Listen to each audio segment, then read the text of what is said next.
First question है, पहला आयकर अधिनियम वर्ष में पेश किया गया था। तो हुआ क्या था एक्चुअली, जो 1857 की क्रांति हुई थी, इस क्रांति के फलस्वरूप क्या हुआ था, जो वित्तीय संकट है वो उत्पन्न हुआ था। और इस संकट का सामना करने के लिए पहला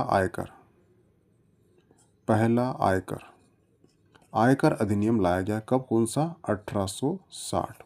और ये जो आयकर अधिनियम है पेश करने वाले का नाम था, वो था भारत यानी ब्रिटिश भारत के पहले वित्त मंत्री। उनका नाम था जेम्स विल्सन ने पेश किया था। तो आपको ये जो नाम है जेम्स विल्सन, ये आपको याद होना चाहिए, क्योंकि इन्होंने पहला आयकर अधिनियम पेश किया था 1860। हुआ क्लियर? क्यों किया था? क्योंकि वित्तीय संकट पैदा हुआ था। वित्तीय संकट क्यों पैदा हुआ था? क्योंकि 1857 की क्रांति हुई थी, इसलिए। हुआ क्लियर? तो इसका आंसर क्या होगा? इसका आंसर होगा ऑप्शन ए, 1860। ठीक है, ऑप्शन ए सही आंसर होगा। नेक्स्ट क्वेश्चन है, कर संग्रह के उद्देश्य से आय को खालिस्तान में वर्गीकृत किया जाता है। यानी क्या बोला इसने? कर संग्रह यानी जो कर कलेक्ट हो रहा है उसमें आय को कितने वर्गों में विभक्त किया गया है, ये पूछ रहा है। तो जो आयकर अधिनियम है, कौन सा, 1961 का अधिनियम, इसकी धारा है, धारा कौन सी, धारा 14। धारा 14 के अंतर्गत कर संग्रह के उद्देश्य से आय को कितने, 5 भागों में विभक्त किया गया है।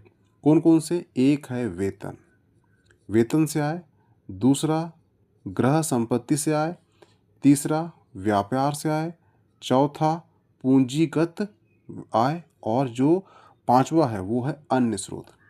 हुआ क्लियर? वेतन से आय एक वर्ग, दूसरा गृह से संपत्ति आय, व्यवसाय से आय, पूंजी संपत्ति से आय। हुआ क्लियर? यानी कि आय को 5 भागों में वर्गीकृत किया गया है कर संग्रह के लिए। एक है वेतन से आय, दूसरा है गृह संपत्ति से आय, तीसरा है व्यापार से आय, चौथा है पूंजीगत आय, और पांचवा है अन्य स्रोत से आय। तो इसका आंसर क्या होगा? इसका आंसर होगा ऑप्शन बी। हुआ क्लियर? नेक्स्ट क्वेश्चन है, टेन उन सभी व्यक्तियों द्वारा प्राप्त किया जाना चाहिए जो खालिस्तान। ठीक है, तो ध्यान रखना, 10 जो है एक ये कलेक्शन अकाउंट नंबर है और इसकी संख्या होती है 10। कई बार क्वेश्चन में ये पूछ लेता है कि 10 नंबर की संख्या कितनी है, तो ये कितने नंबर होता है? इसमें 10 अंकों का अल्फा न्यूमेरिकल नंबर होता है। हुआ क्लियर? यह उन लोगों के लिए जरूरी होता है जो टैक्स की कटौती, ठीक है, या उसे जमा करते हैं। उन व्यक्तियों के लिए जो 10 नंबर है या 3 नंबर है ये आवश्यक होता है। आयकर अधिनियम कब का है? तो वो है 1961 का। इसकी धारा है, धारा कौन सी है? धारा है 203 ए। 203 ए के मुताबिक सभी जो 10 नंबर हैं ये स्टेटमेंट में आयकर विभाग द्वारा दिए गए 10 नंबर देना जरूरी है। ठीक है, तो इसका आंसर क्या हो जाएगा? इसका आंसर हो जाएगा ऑप्शन सी। हुआ क्लियर? नेक्स्ट क्वेश्चन है, आयकर अधिनियम 1961 की धारा खालिस्तान आय को खालिस्तान आय शीर्षों के तहत वर्गीकृत किया गया है। तो ध्यान रखना, बता चुका हूँ इसके पहले कि जो धारा है, धारा 14 में जो आय को 5 भागों में विभक्त किया गया, जिसके अंतर्गत वेतन से आय, गृह संपत्ति से आय, पूंजीगत आय और अन्य स्रोत से आय, और कौन सा है? एक व्यापार से आय। ये 5 आय में विभक्त किया गया है। तो इसका आंसर क्या होगा? Option B. हुआ क्लियर? नेक्स्ट क्वेश्चन है, आय की गणना खालिस्तान आधार पर की जाती है। ये सभी को मालूम है कि जो आय की गणना है ये वार्षिक आधार पर की जाती है, क्योंकि हम क्या बोलते हैं? एक वित्तीय वर्ष। हुआ क्लियर? इसका आंसर क्या होगा? Option A.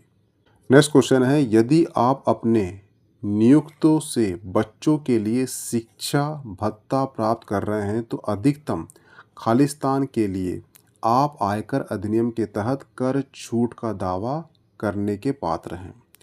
यदि आप अपने नियुक्तों से बच्चों के लिए शिक्षा भत्ता प्राप्त कर रहे हैं तो अधिकतम 2 बच्चे, कितने? अधिकतम 2 बच्चों के लिए आप आयकर अधिनियम के तहत कर छूट प्राप्त कर सकते हैं। तो इसका आंसर क्या होगा? इसका आंसर होगा ऑप्शन डी। नेक्स्ट क्वेश्चन है, एलआईसी प्रीमियम के भुगतान का दावा आयकर अधिनियम की खालिस्तान के तहत कटौती के रूप में किया जा सकता है। तो ध्यान रखना, आयकर अधिनियम कब का है? ये है 1961 का। 1961 का जो अधिनियम है, इसकी धारा कौन सी है? धारा है 80C2A। 80C2A के अनुसार बीमाकर्ता के जीवन बीमा पॉलिसी खरीदने या लागू करने के लिए भुगतान की गई राशि को पॉलिसी धारक द्वारा सकल कुल आय में से कटौती रूप में दावा किया जा सकता है। तो इसका आंसर क्या होगा? इसका आंसर होगा ऑप्शन सी, सेक्शन 18C2। हुआ क्लियर? इसका आंसर क्या होगा? Option C. नेक्स्ट क्वेश्चन है, निम्नलिखित में से कौन सा रियल एस्टेट अधिनियम का विषय नहीं है? ध्यान रखना, रियल एस्टेट अधिनियम 2016 के अंतर्गत रियल एस्टेट नियामक प्राधिकरण अस्तित्व में आया था। कब आया था? 2016 में आया था। अब रेरा कहाँ काम करता है? रियल एस्टेट काम करता है, ये शहरों में काम करता है। तो शहरों में प्लाट होगा, शहरों में इमारतें होगी, शहरों में अपार्टमेंट होगा। कृषि भूमि शहरों में नहीं होती, इसलिए इस अधिनियम का विषय क्या नहीं है? कृषि भूमि नहीं है। ध्यान रखना, सिंपल सा लॉजिक के थ्रू भी कई बार आप आंसर तक पहुंच सकते हो, हर चीज़ याद करने की आवश्यकता नहीं है। इसका आंसर क्या होगा? Option A. नेक्स्ट क्वेश्चन है, एक निर्धारित के लिए पैन आयकर अधिनियम 1961 की खालिस्तान के तहत जारी किया जाता है। तो ध्यान रखना, पेन आयकर अधिनियम 1961। 1961 की धारा कौन सी है? धारा है 139A, 139A के तहत जारी किया जाता है। और ये भी ध्यान रखना कि आयकर अधिनियम 1961 भारत में आयकर निर्धारण का प्रमुख कानून है, जो 1 अप्रैल 1962 से प्रभावी है। इसका आंसर क्या हो जाएगा? इसका आंसर हो जाएगा option B, section 139। Next question है, आयकर का शुल्क आयकर अधिनियम 1961 की खालिस्तान के तहत परिभाषित किया गया है। तो ध्यान रखना, आयकर शुल्क आयकर अधिनियम 1961 के अध्याय 2 और धारा कौन सी इसकी? धारा 4। धारा 4 के अंतर्गत इसे परिभाषित किया गया है। तो इसका आंसर क्या हो जाएगा? इसका आंसर हो जाएगा ऑप्शन डी। हुआ क्लियर? नेक्स्ट क्वेश्चन है, आयकर अधिनियम 1961 के तहत निम्नलिखित में से किसका आकलन किया जाता है?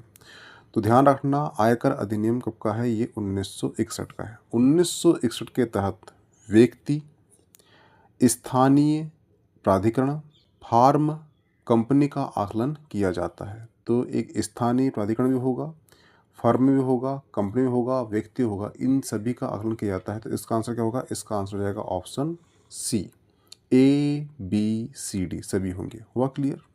नेक्स्ट क्वेश्चन है, किसी व्यक्ति द्वारा दिए गए दान आयकर अधिनियम 1961 की खालिस्तान के तहत कटौती योग्य है। तो ध्यान रखना, किसी व्यक्ति द्वारा दिया गया दान आयकर अधिनियम कब का? 1961। 1961 की धारा कौन सी? धारा 80G। 80G के तहत कटौती योग्य है। सामाजिक हित के लिए काम करने वाले संस्थाओं को दान दे व्यक्ति 80G यानी कि 80G के तहत टैक्स में छूट का लाभ प्राप्त कर सकता है। इसका आंसर क्या जाएगा? इसका आंसर हो जाएगा ऑप्शन 80G यानी ऑप्शन डी। यानी कोई व्यक्ति है, उसको टैक्स पे नहीं करना है, परंतु उस टैक्स का पैसे को दान करना है, तो वो दान कर देगा। जब दान कर देगा तो 80G के तहत उसे टैक्स में छूट मिल जाएगी। हुआ क्लियर? इसका आंसर क्या जाएगा? Option D. नेक्स्ट क्वेश्चन है, नगद में प्राप्त अधिकतम खालिस्तान रुपए तक के व्यक्तिगत उपहारों को आय नहीं माना जाता। तो ध्यान रखना, आयकर अधिनियम 1961 के तहत एक व्यक्ति को एक वर्ष में अधिकतम कितना? 50,000 रुपये मूल्य तक के गिफ्ट देने पर ही टैक्स से छूट मिल सकती है। तो इसका आंसर क्या हो जाएगा? इसका आंसर हो जाएगा ऑप्शन डी। नेक्स्ट क्वेश्चन है, आयकर अधिनियम के तहत स्लेब चालित कर दरों के अलावा किसी व्यक्ति के लिए आयकर पर कौन से अन्य शुल्क लगाए जाते हैं? तो ध्यान रखना, आयकर अधिनियम के तहत स्लेब चालित कर दरों के अलावा किसी व्यक्ति के लिए आयकर पर प्राथमिक शिक्षा उपहार तथा माध्यमिक या उच्च शिक्षा उपकर अन्य शुल्क लगाए जाते हैं। तो इसका आंसर क्या जाएगा? इसका आंसर जाएगा ऑप्शन ए, प्राथमिक शिक्षा उपकर, माध्यमिक उच्च शिक्षा उपकर। हुआ क्लियर? नेक्स्ट क्वेश्चन है, खालिस्तान यह दर्शाता है कि भिन्न भिन्न कटौतीकर्ताओं जैसे वेतन के लिए नियोक्ता, ब्याज के लिए बैंक इत्यादि आदि स्रोत पर कर की कटौती हो चुकी है और वह सरकार को जमा कर दिया है। तो फॉर्म होता है एक कौन सा? Form 26A(S). फॉर्म 26A(S) ये दर्शाता है कि भिन्न भिन्न कटौती कर्ताओं जैसे कि वेतन के लिए नियोक्ता, ब्याज के लिए बैंक इत्यादि द्वारा स्रोतों पर कर कटौती हो चुकी है और वह सरकार को जमा कर दिया है। इसका आंसर क्या हो जाएगा? इसका आंसर हो जाएगा ऑप्शन ए। जो फॉर्म 16 है ये इस बात का प्रमाण होता है कि आपकी आमदनी से टैक्स काट कर सरकार के पास जमा कर दिया गया है। और जो फॉर्म 16A है ये वेतन के अतिरिक्त अन्य आय पर TDS के लिए लागू किया जाता है। हुआ क्लियर?